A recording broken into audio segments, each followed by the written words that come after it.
April 29, 1992. Within hours of the acquittal of the 4 LAPD officers involved in the arrest and beating of Rodney King, the city of Los Angeles was transformed into a war zone full of looting, assault, arson, and killing. My father, captain of LAFD's Fire Station 42, sat down to share his personal experiences and perspective from his time in the heat of the civil disturbance. Okay, so in 1992, I was assigned to Fire Station 33, which is in the center of South LA. It was a Wednesday afternoon when the verdict came out on the Rodney King trial, and I was working at 33, so it was my shift. And that afternoon, there was some fires that had started, some civil disturbance that went on. And as the days progressed, it got worse and worse. It went on Wednesday, Thursday, Friday. I was there all 3 days. I came home Saturday. The first day we were alone trying to put out these fires, and then we were taking bottles and rocks and bricks, and one of our firefighters even got shot in the neck. As the days progressed to the night, we ended up getting CHP and LAPD to back us up. As the time went on, we also got the National Guards to protect us as we fought fire. And what they would do is every time we went on an incident, they would follow us and ride with us and protect us. And they had our backs on certain incidents. The fires, even though we were done on Friday, they continued to burn for weeks afterwards, so we still had to contend with the fires and the medical calls, and with the help of the National Guards, it made it a lot more safer for us to respond to these incidents. It is estimated that between 3,500 and 5,000 fires were set during the riots. However, these fires weren't the only dangers firefighters were faced with. OTD from Test, Light Force 35, 31st and Western. We have a fireman shot. We need help immediately. OTD from Light Force 58. We have an injured fireman, and we still have no PD at Adams and Hobart. Light Force 50 needs help. We've got shots fired. OCD from Light Force 50. We need help. We have shots fired. Light Force 50, roger. We're working on PD right now for you. If it gets bad, just pull out. They were targeting anybody with any kind of authority. So they're the fire department, police department, National Guards, sheriff, CHP. They're all after anybody with any type of authority.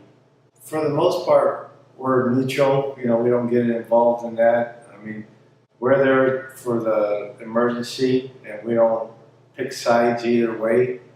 So it was kind of disturbing to most of us to have them attack us when most people were calling 911 because they needed us, and then when we got there, they're attacking us because, like I said, we're pretty much neutral in this subject.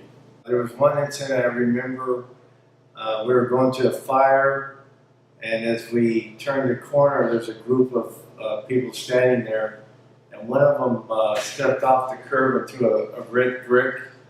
And I was riding in the passenger side of the fire engine, and it hit the corner of the windshield and knocked the glass and everything. So, we sped up and went through that area, but at times before we got our protection, it was a little dangerous. On top of the physical danger and hardship, those involved in the civil disturbance, as well as their families, were also personally affected. At the time of the civil disturbance, there was no means of communication, and there was no way of knowing who was safe. There was really no communication until we went into base Friday night. The only communication that the public had, including the family, was either the radio or the television. So they had heard that firemen were getting shot and firemen were getting hurt and stuff, but they didn't know to what extent who it was. So, of course, without the cell phones or anything, none of us were able to make contact with the family until me personally, it was Friday night when I called home and, you know, let the family know I was okay. But before that, there was no communication at all. As the political climate continues to intensify in many parts of the country, including Los Angeles, following the results of the 2016 presidential election, there has been concerns that the city could potentially be on the verge of yet another civil disturbance. I do believe it could happen today with the way everything's going on, with the all the media, all the politics that are going on today. I think there's a chance that it could happen again. And history shows that if you go back to '65, it's about every 25 years there's a possibility for another riot or civil disturbance that could take place in the city of Los Angeles. All it takes to start a citywide riot is one event.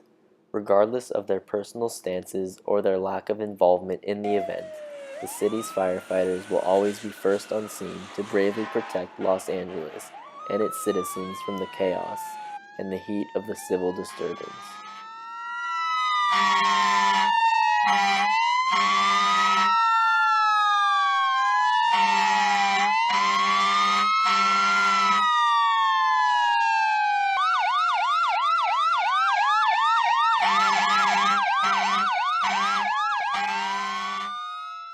So this is a body armor that they've given us that we wear on certain incidents, usually shootings, stabbings, any kind of domestic violence.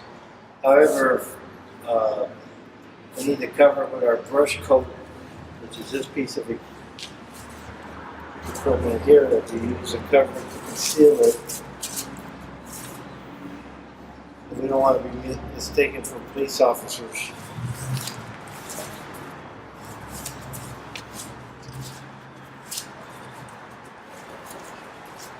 Right. So we use this to cover it, conceal it. We also have a police radio that we can listen to the activity before we go into a scene. But before we go into a scene, we want to make sure it's secure, that we can listen to it and they'll give us a sign or let us know it's safe for LAFD to come in now in certain incidents. An active shooter, when we work together with LAPD or the law enforcement officers, we're also mandated to wear the helmet.